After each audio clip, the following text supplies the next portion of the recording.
ब्रह्मचारी अचिंत्य चैतन्य। महाराज जी प्रणाम।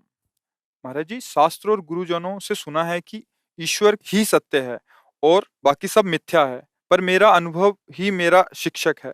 हम जगत का ही अनुभव कर रहे हैं। मन की बहिर्मुखता के कारण मन बाहर की वस्तुओं में ज्यादा लग जाता है। तो ईश्वर ही सत्य है, ये अनुभूति कब होगी, कैसे होगी? जहाँ जहाँ जाता है वहाँ ईश्वर की भावना कर लो। सत्य एक देशी नहीं होता, सर्वदेशी है वो। तो यहाँ भी है और जहाँ भी मन जाता है वहाँ ही है।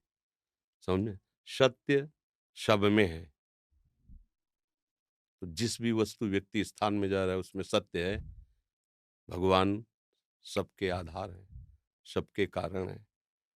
जैसे सूत में पिरोए हुए सूत की मणियों में सूत के सिवा कुछ नहीं है, ऐसे ही मत्ता परतरम नान्यत किंचिदस्ति धनंजय।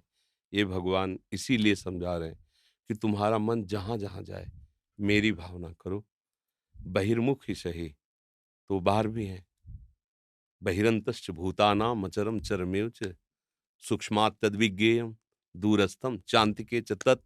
चाहे बाहर जाए या अंदर जाए वो वहीं विराजमान है। बहिरंतश्च भूतानाम अचरम चरमेव च। चर में, अचर में, बाहर में, भीतर में, दूर में, नजदीक में वही विराजमान है। हमें अपनी भावना को सुधारना होगा। हमारी अनुभूति हमारा शिक्षक नहीं है। जैसे ना अनुभूति हमारा शिक्षक, अभी हमारी अनुभूति करने वाले यंत्र गलत हैं, तो इनका निर्णय भी गलत होगा, सही निर्णय नहीं होगा। तो जो महापुरुष हैं, गुरुजन हैं, उनकी अनुभूति को अपनी अनुभूति में लाना है। अपनी अनुभूति को उनकी अनुभूति से पहचानना है कि सही है कि नहीं। प्रमाण हमारी अनुभूति का हमारे गुरुजन, हमारा शास्त्र, तस्मात् शास्त्रम प्रमाणम थे। तो वो अनुभूति हम स्वागत करेंगे। अगर ये नहीं तो ये तो अनुभूति जन्म जन्मांतर से यही करा रहा है कि इंद्रियजन्य भोगों में ही सुख है। भजन साधन करके इंद्रियजन्य भोगों की बाहुल्यता और इंद्रियों की पुष्टता और फिर उनका स्वाद लेना, यही सुख है। ये अनुभूति सबको सबको फांसे हुए है। और महापुरुषों ने कहा ये सब स्वाप्निक है, भ्रमात्मक है। अब हमको उनकी अनुभूति में उतरना है। तो इसलिए पहले सूत्र स्वीकार कर लेते हैं कि जो भी दृश्य दिखाई दे रहा है, जितना भी जो कुछ है, ये सब बनने वाले भगवान हैं और बनाने वाले भगवान हैं। ये भगवान में ही प्रकट हुआ है, भगवान में ही पल रहा है और भगवान में ही लय हो जाएगा। प्रकट करने वाले भगवान, तो जो प्रकट हुआ वो भी भगवान है। बहुनाम जन्मनावन्ते ज्ञानवान माम प्रपद्यते वासुदेवाश्वरमिति। अब हमें सब जगह भावना करनी है, हमारा भजन सही होने लगेगा। जहां जहां हमारा मन जाए, जहां जहां हमारा चिंतन वृत्ति जाए, वो सब प्रभु ही हैं। इससे क्या होगा कि राग खत्म हो जाएगा।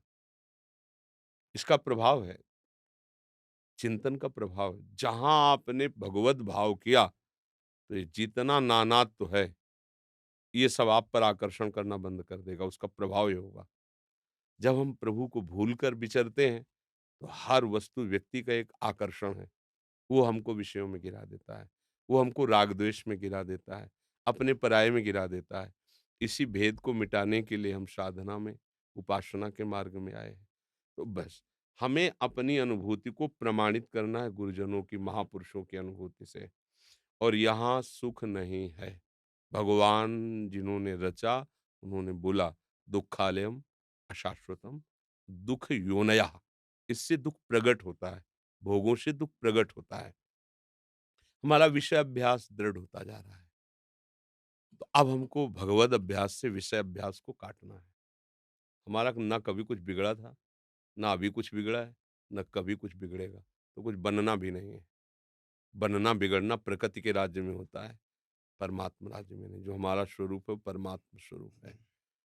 ये भूल चुके हैं, बस इसी के लिए साधना करनी है। ये जो हमारे अंदर विवशता होती विषय भोगों की, प्रवचन कर लेना, प्रवचन सुन लेना, प्रवचन लिख लेना, ये सब सहज सरल बात है। लेकिन आए हुए वेग को सह देना, व्यथित ना होना और अपनी निष्ठा पे बने रहना, स्वरूप निष्ठा, भगवत निष्ठा, ये हमारी साधना का फल है और ये बहुत कठिन है। मतलब बहुत कहने में जो समय लग रहा है वो ऐसा कठिन है। बार-बार निश्चय करो, फिर भी फिसल के वहीं खड़े हो जाओ। अब इसको जो जीत लिया सोए भगवान की कृपा से जीवन मुक्त हो जाता है। और इसके जीतने का बल हमें भगवान दिए हैं, देंगे नहीं, दिए हैं। बस उसको संचित करना है, उसको हमें एकत्रित करना है। जो हमने अपने में बल को फैला दिया है, नाना प्रकार की वृत्तियों में भोग वासना और उनको समेटना है। और समेट करके जहाँ आप बलपूर्वक इधर मुड़े, तो बस फिर परमानंद की धारा में कूदते, फिर कोई घसीट नहीं सकता। पर जब तक विषय रस की जो हमारे अंदर सुख बुद्धि वो छूटी नहीं और भगवत रस मिला नहीं और यात्रा अंधेरी सी नजर आती, इस स्थिति का साधक बहुत ही खतरे का साधन है और लगभग इसी में अपने लोग होते हैं। इसको जो क्रॉस कर गए वो तो फिर प्रकाश में पहुंच गए ना, वो तो आनंद स्वरूप की तरफ। पर अभी उस आनंद स्वरूप का अनुभव नहीं हुआ और विषय रस छूटा नहीं और यात्रा करनी है, ये इसीलिए ये साधु संग से यात्रा पूर्ण होती है। अगर उस समय हमें अच्छे भगवत प्राप्ति के मार्ग में उत्सुक साधकों का या भगवत प्राप्त सिद्धों का संग मिल जाए, तो ये यात्रा कट जाए। बाह्य से हम विषय त्यागे हुए हैं, लेकिन आंतरिक विषय राग है, सुख बुद्धि है, सुख का अनुभव नहीं होगा। मन पकड़े हुए और तन से भोग नहीं रहे, तो दूना दुख हो रहा है। तन छाड़े मन गई रहे, दोनों ही दुख होए। जब रसबल छूटे जो विषय, तब पावे सुख कोय। भगवदानंद के स्वाद से समस्त इंद्रियां मन लबालब भर गए, घृणा हो गई। इंद्रियजन्य भोगों की जो वो घृणा हो गई।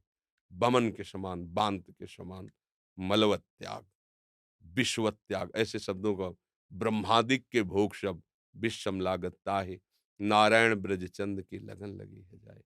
एक बार हम उद्देश्य अपना पक्का कर लें, भगवत प्राप्ति ही हमारा उद्देश्य है। इंद्रियों को संयम में रखकर शास्त्र विधान के अनुसार अपने जीवन को चलाएंगे, उचित विषय सेवन करेंगे जो हमें भगवत प्राप्ति में सहायक है। अन्यथा प्राण भले छूट जाएं, हम विधि के विपरीत आचरण नहीं करेंगे।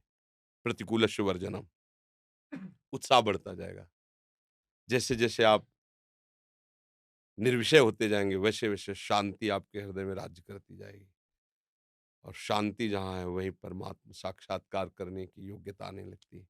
भगवान का स्वरूप शांताकारम है ना, शांत, किसी भी द्वंद से कोई भी हलचल नहीं। जित संग दोषा, किसी वस्तु व्यक्ति स्थान के सानिध्य पर भी मन का किसी भी तरह से आकर्षित न होना, ये उपासक की स्थिति आ जाती है। इसलिए इसके लिए हमें निरंतर नाम जप, चाहे जिस मार्ग का उपासक हो, संन्यास मार्ग का उपासक तो प्रणव भगवान का ही तो नाम है। अपने गुरु प्रदत्त नाम का निरंतर स्मरण और महापुरुषों के किसी भी संप्रदाय के हों जो ऊंचाई पर चढ़े हुए, उनके वचन सुनना। जहाँ झगड़ा एक दूसरे की अवहेलना निंदा, ये किसी भी संप्रदाय की बात नहीं सुननी, किसी भी संप्रदाय की बात नहीं सुननी। जहाँ द्वेष का कहीं भी थोड़ा भी झांकी लग रही है, किसी को नीचा ऊंचा बताने की झांकी लग रही, बिल्कुल नहीं। अपने को सीधे उन महापुरुषों की बात सुननी है जो सम में आ गए हैं। उनकी वाणी निर्दोष वाणी होती है। जो राग द्वेष मुक्त महापुरुष हैं, भगवत साक्षात्कार किए हुए, किसी भी संप्रदाय के वो महापुरुष हों, उनकी वाणी में कभी आपको संशय नहीं होगा।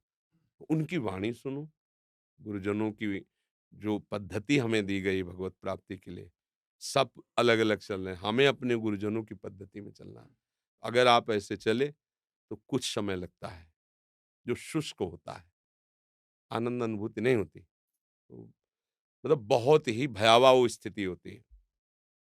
तो सब कोई नहीं जानता, जो चलता वही जानता है कि अचानक आकर्षण विषयों का उसको अचानक बार-बार वो नकार रहा है और माया उसको सानिध्य दे रही है।